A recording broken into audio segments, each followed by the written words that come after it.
Hello students, आज हम जो हमारा टॉपिक है फ्री कंसर्न, उसका जो थर्ड पॉइंट है फ्रॉड यानी कि कपट, उसके बारे में स्टडी करेंगे। कपट और मिथ्या वर्णन या हम कहें फ्रॉड एंड मिस रिप्रेजेंटेशन, इनमें बहुत ही कम डिफरेंस है। यानी कि what is so before studying about fraud, we will study the difference between the fraud and the misrepresentation.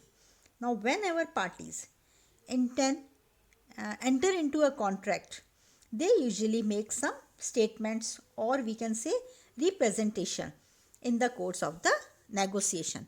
यानी कि अनुबंध करते समय तथ्यों का जो मिथ्या वर्णन है, ज्ञान या अज्ञानवश दोनों ही प्रकार से हो सकता है।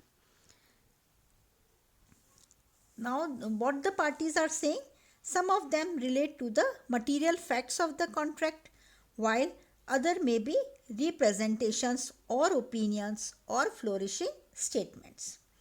Now, some of them are true and some others may be false. Now, the false representation may either be made intentionally or unintentionally, or we can say made innocently also. Now, the intentional false representations are termed as fraud, whereas we can say the unintentional or innocent false representations are called misrepresentation in Indian Contract Act. यानी कि हम देखते हैं कि अनुबंध करते समय तथ्यों का जो मिथ्या वर्णन ज्ञान या अज्ञानवश दोनों ही प्रकार से हो सकता है। जब पक्षकार ज्ञानवश अर्थात हम कहें उसको कि जानबूझकर तथ्यों का मिथ्या वर्णन करता है, झूठ बोलता है, तो उसे हम कपट कहते हैं। किंतु जब पक्षकारों के अज्ञानवश यानी कि उसे उस तथ्य की जानकारी नहीं होती है और उसकी वजह से किसी तथ्य के संबंध में मिथ्या वर्णन हो जाता है, तो वह मिथ्या वर्णन या हम कहें मिस रिप्रेजेंटेशन कहलाता है। Now, broadly speaking, now what is fraud? We will study about it. Fraud is the intentional misrepresentation or concealment of material facts of an agreement by a party to or by his agent with an intention to deceive and induce the other party to enter into an agreement. Deceive means to induce a person to believe that a fact is true which is in fact false. So we can say that fraud means and includes any of the act committed by the parties to a contract or with his we can say with his agent with an intent to deceive another party thereto, or his agent, or to induce him to enter into the contract. Now, the suggestion as to a fact of that which is not true by one does not believe it to be the true. The active concealment of a fact by one having knowledge or belief of the fact. A promise made without any intention of performing it. Any other act fitted to deceive, and any such act or omission as the law specially declared to be fraudulent.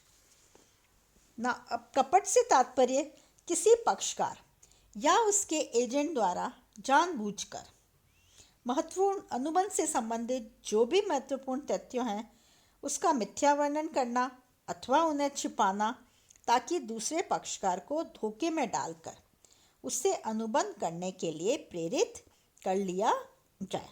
जो section 17 है उसके अनुसार जब अनुबंध का एक पक्षकार या उसकी अपेक्षा से अथवा उसके प्रतिनिधि दूसरे पक्षकार अथवा उसके प्रतिनिधि को धोखा देने के उद्देश्य, यहाँ मुख्य उद्देश्य क्या है?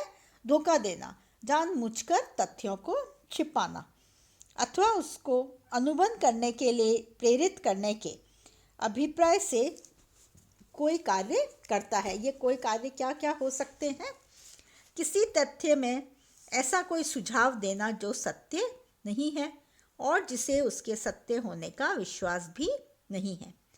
किसी तथ्य को जानबूझकर सक्रिय होकर छिपाना जिसका कि उसको वास्तविक ज्ञान है।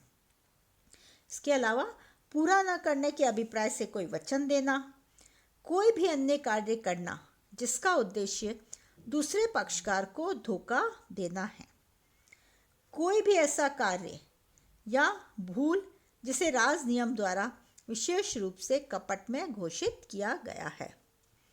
जैसे कि हम एक एग्जाम्पल ले सकते हैं कि अनंत बाली को जब घी बेचता है तो कहता है कि यह शुद्ध देसी घी है, जबकि वह जानता है कि यह मिलावट युक्त घी है। यहाँ पर अनंत जानबूझकर मिथ्या वर्णन करके कपट कर रहा है, यानी कि उसे इस तथ्य की जानकारी थी कि यह जो घी है वह शुद्ध घी नहीं है।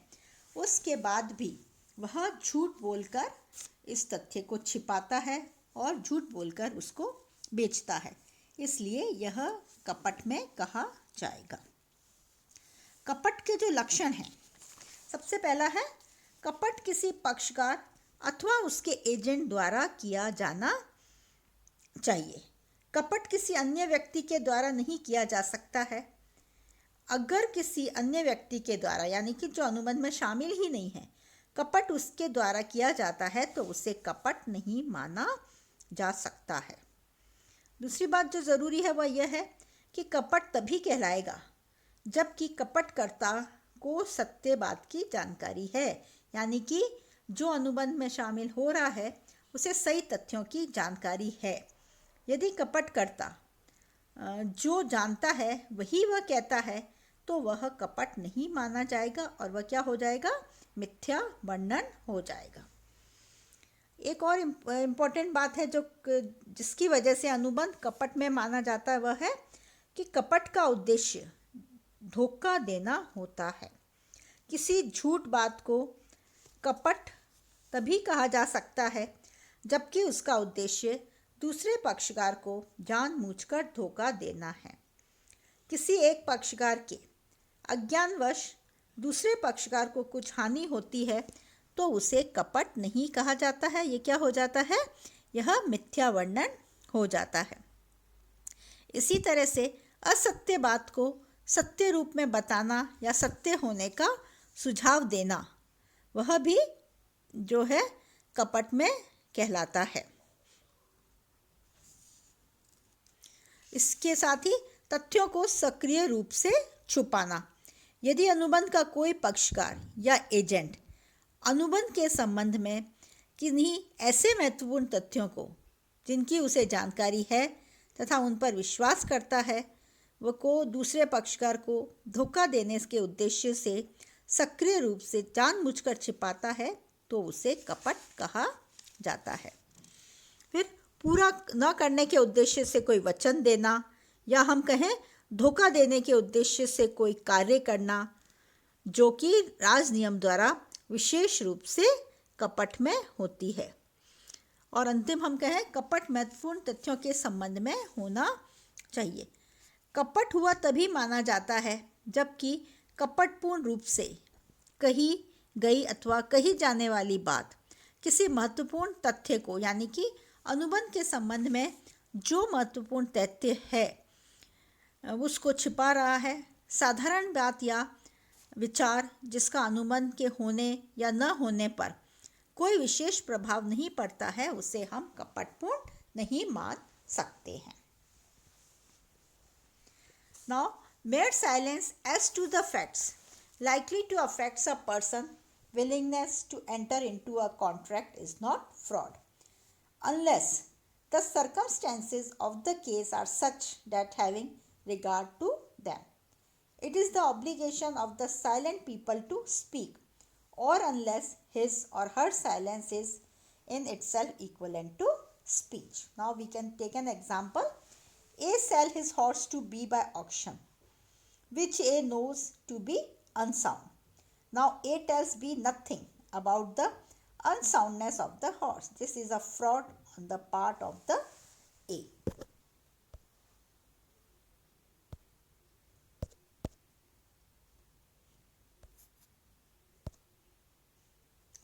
Now, what are the effects of the fraud? The contract arising from fraud is null contract.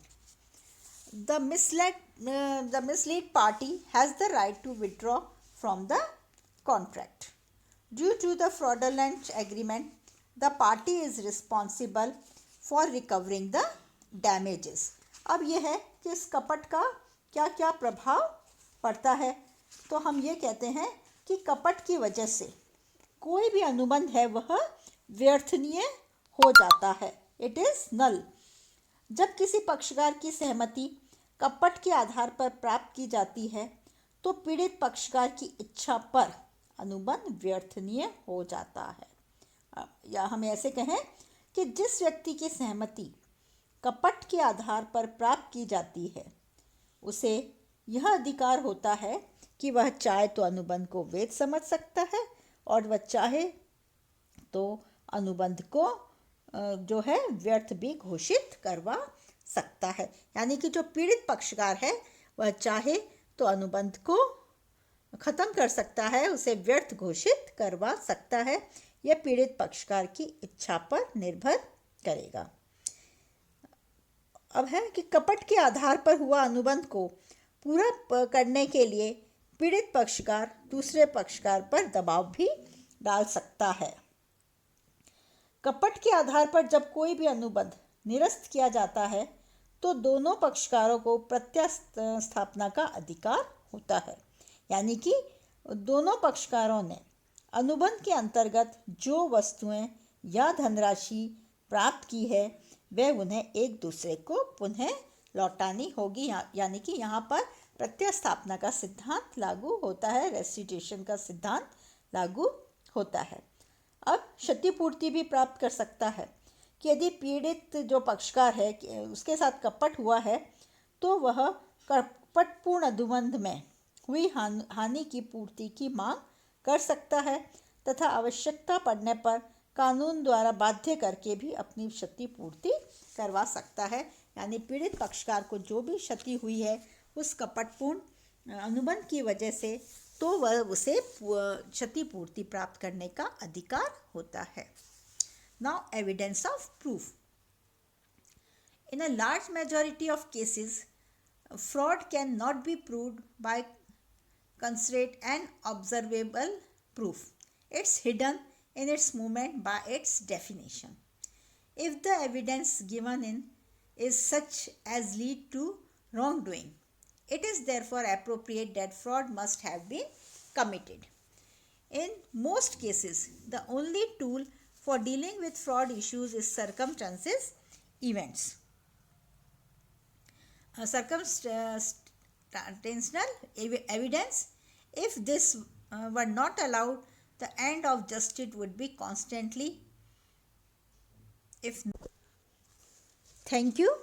Next video के लिए आप इस चैनल को सब्सक्राइब करें और हम जो इसका नेक्स्ट पॉइंट है, 4th पॉइंट है, हमारे पार्ट 4 में हम इसके बारे में स्टडी करेंगे।